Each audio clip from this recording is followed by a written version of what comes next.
गौरी गणपती सणासाठी फराळ बनवण्यासाठी उपयुक्त अशा किचन टिप्स.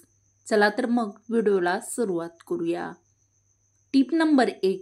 परफेक्ट गोड शंकरपाळी बनवण्यासाठी 1/2 वाटी साखर, 1 वाटी पाणी व पाव वाटी तूप विरघळून हे सर्व जिन्नस साखर विरघळल्यापर्यंत उकळून घ्यावे. हे मिश्रण थंड झाल्यावर त्यात मैदा जितका बसेल तितकाच घालून पीठ मळून घ्यावे. त्यामुळे शंकरपाळी खूप छान परफेक्ट होतात. उपयुक्त टिप नंबर 2. शंकरपाळी बनवताना थंड मोहन त्यामध्ये घालावे. त्यामुळे शंकरपाळी कडक अजिबात होत नाहीत. तर शंकरपाळी बनवताना ही साधी सोपी ट्रिक्स नक्कीच लक्षात ठेवा. Tip number 3. शंकरपाळी करताना लाल भोपळ्याच्या फोडी कुकरमध्ये वाफवून मैद्यात मिक्स कराव्यात. यामुळे शंकरपाळीला छान कलर येतो आणि शंकरपाळी चवीला खूप छान लागते. Tip number 4. शेव बनवताना पीठ जास्त घट्ट किंवा पातळही नसावे. तर शेव बनवताना पीठ मळताना ही टिप फॉलो करा. Tip number 5. शेव बनवताना त्यामध्ये ओवा, जिरे याची बारीक पावडर करून चाळून त्यामध्ये घालावी. शेव बनवताना ही टीप फॉलो केल्याने तुमची शेव एकदम कुरकुरीत होणार आहे. Tip number 6.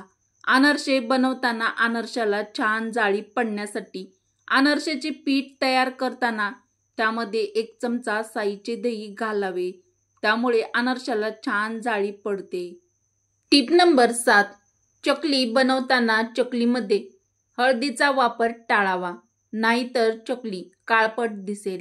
तर चकली छान पिवळसर दिसण्यासाठी व चकलीला छान रंग येण्यासाठी ही टीप फॉलो करा. Tip number 8. चकलीमध्ये अख्खे तीळ टाकावे. त्यामुळे चकली दिसायला आकर्षक दिसते. Tip number 9.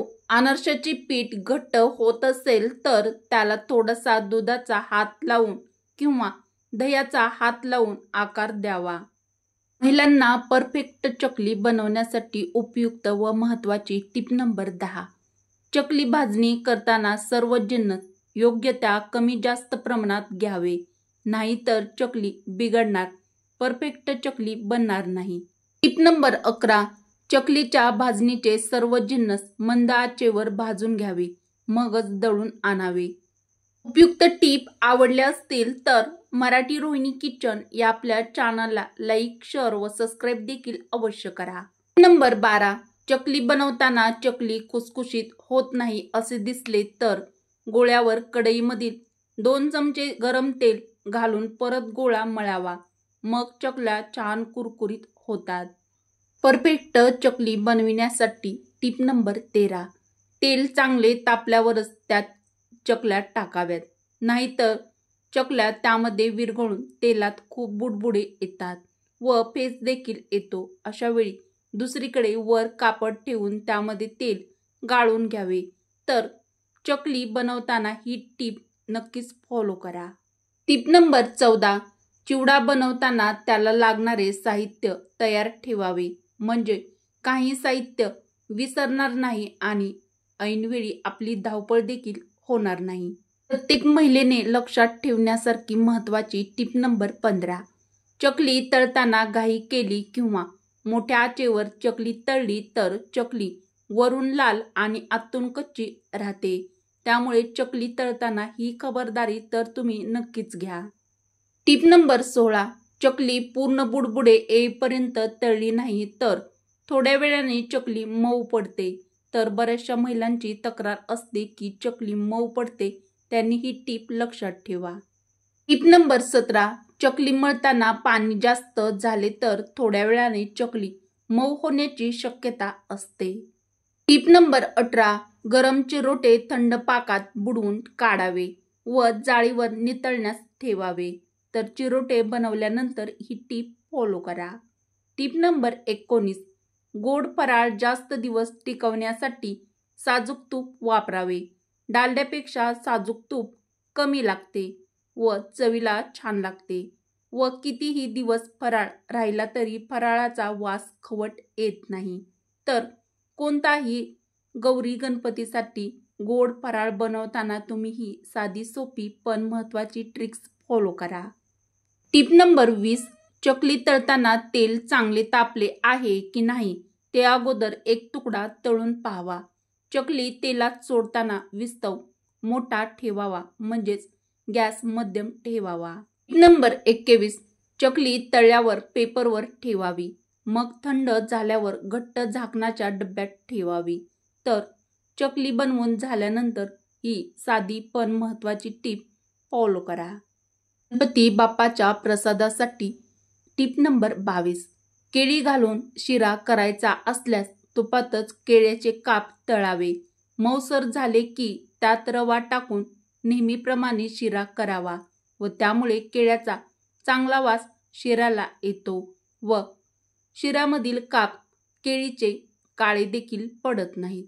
तर केळीचा शिरा बनवताना ही टीप लक्षात ठेवा. टीप नंबर 23. मोदकाचे सारण करण्याकरता ओला नारळ खोवून घ्यावा. नारळ वापरण्याआधी तो चांगला आहे की नाही तपासण्यासाठी नारळाचे पाणी पिऊन बघावे, अन्यथा सारण बिघडू शकते. आपल्या लाडक्या गणपती बाप्पासाठी मोदक बनवताना प्रत्येक गृहिणीने ही काळजी नक्की घ्या. टीप नंबर 24. अनारसे थापताना खसखस आणि साखर समप्रमाणात घेऊन थापावे. यामुळे अनारसे छान खुसखुशीत कुरकुरीत होतात आणि खसखस देखील कमी प्रमाणात लागते आणि अनारशाला महत्त्वाचे म्हणजे जाळी छान पडते. उपयुक्त टीप आवडली असेल तर मैत्रिणीपर्यंत हा व्हिडिओ शेअर नक्की करा. टीप नंबर 25. अनारसे करताना पिठात पाव चमचा जायफळ पूड आणि पाव चमचा वेलची पूड घालावी. यामुळे अनारशाला जो आंबूस वास येतो तो अजिबात येत नाही. टीप नंबर 26.